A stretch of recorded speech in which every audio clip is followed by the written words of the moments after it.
Do you say such things to your friends? I can reply in English. One or two sentences are okay, but whenever it comes for describing anything, any situation, I get stuck. If your answer is yes, watch this video.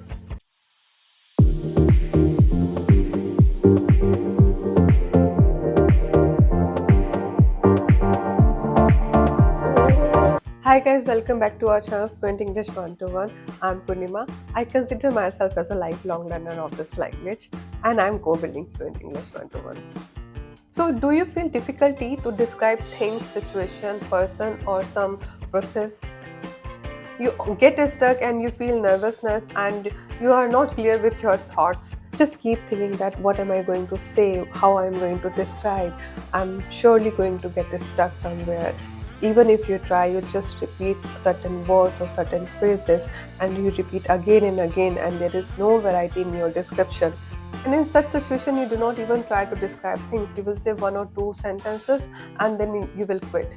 If you're doing these things and you're just thinking that because of lack of vocabulary or you do not know more describing words, adjective, adverbs, because of that it is happening, let me tell you that there are things, there are strategies, there are ways you should know, and once you will practice those things, I'm sure you will not get stuck. So generally what can we do? We should start with the observational skills. We should go for detail. We should have an eye for detail. Okay? We should think about the situation or thing and then we can talk about it. Then we can bring variety in sentence structures. We generally speak in affirmative structure like positive sentences, but if required, you can bring negative sentences also and interrogative sentences also. And you should be aware about the context and the setting in which context you are talking about. If you will practice this, it's going to help you. And you must learn certain descriptive words. You must have little information about the describing words also. Okay, and you have to be practicing these things before some situation comes in front of you. You should be practicing at your own. Summarizing these general steps, very first is you need to develop eye for detail or your observational skills. Very first thing is that. And then you should start with a proper introduction and then let it flow. Let's just talk about it a little further.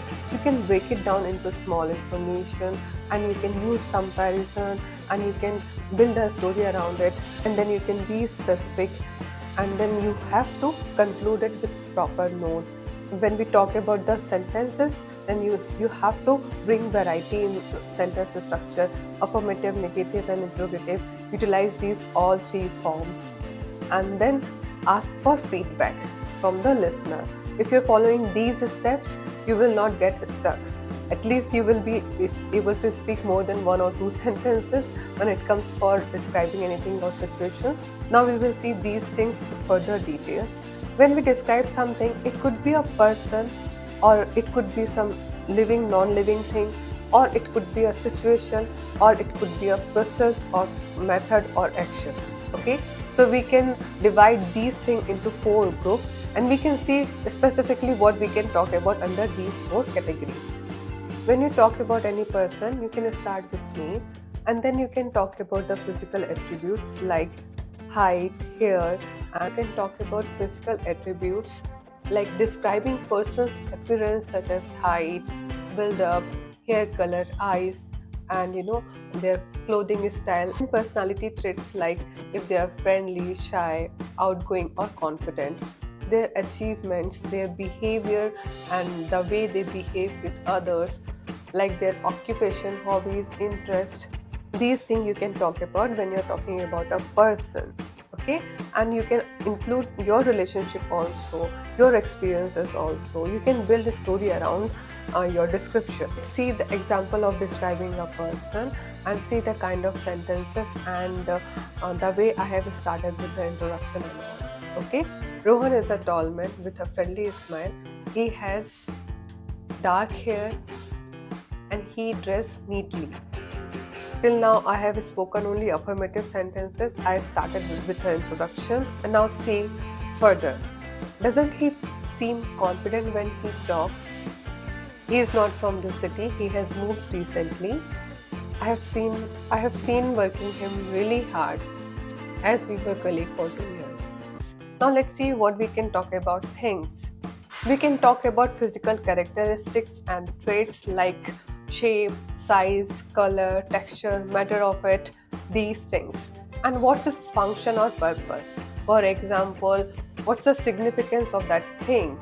History and origin also, if you know about it, otherwise there is no issue. And then we can talk about the condition or quality.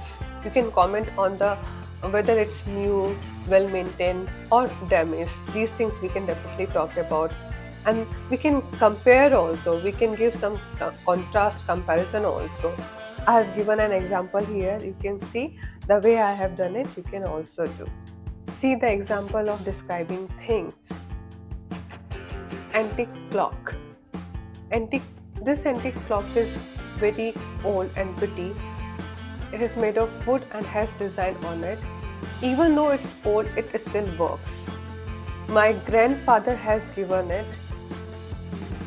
I'm not sure how old it is. Isn't it fascinating how it still works after all this time? The kind of sentences and examples I have used, there could be many other, and now you can think about it and you can use your own. You can just think about one thing or person and you practice. Okay, now let's see how we can describe any situation. What are the situations? Sometimes situation could be bad or good. For example, if there is an earthquake, when we talk about earthquake, it's going to be, we are going to share our experiences, right?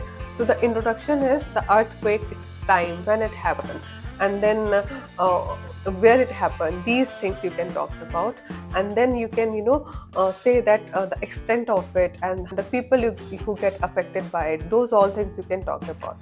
I have taken example of earthquake, and there could be defined head under which you can talk about. For example, we can talk about environmental detail, just like location, time, weather, atmosphere, as I just said. And then the activities and event, we can explain the happening in the situations, conflicts, etc. And we can convey the mood or emotion of the situation, whether it is joyful, tense or chaotic. We can talk about those all things. And then participant reactions also, we can talk about the participant reaction also, how people are involved in situation and are reacting and feeling. These things we can talk, and its social cultural context also we can talk about. And that's how we can explain situations. And it must include introduction and a proper flow, and you must have variety of sentences here, and then you should conclude. Now let's see how we can describe any action. Cooking could be example of one action.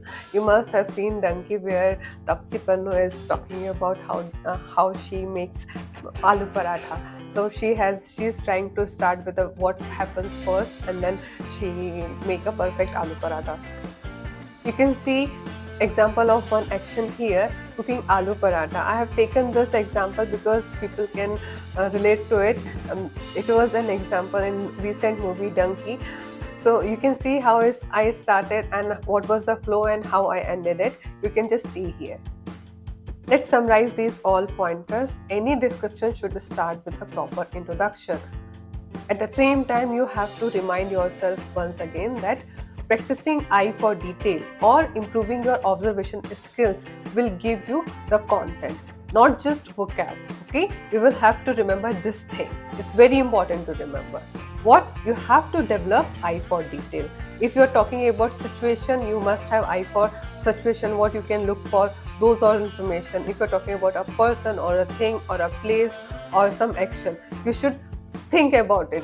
You should try to find out the details. So I should start with the introduction. We will talk about what it is. There will be a flow, and we will be utilizing all types of sentences, affirmative, negative, interrogative sentences. Try to bring variety of sentences here. If you will keep talking affirmative sentences, you will just lose your content, because everything cannot be only positive. There could be some shortcoming or weakness in any situation or with anybody. Okay, and then you can go for concluding it with a proper note, and then you can ask for the feedback also. That's how you describe something, some person, some place, some action. So see you in my next video. Let me know your feedback in the comment box. Thanks for watching. If you like our content, please subscribe and support us.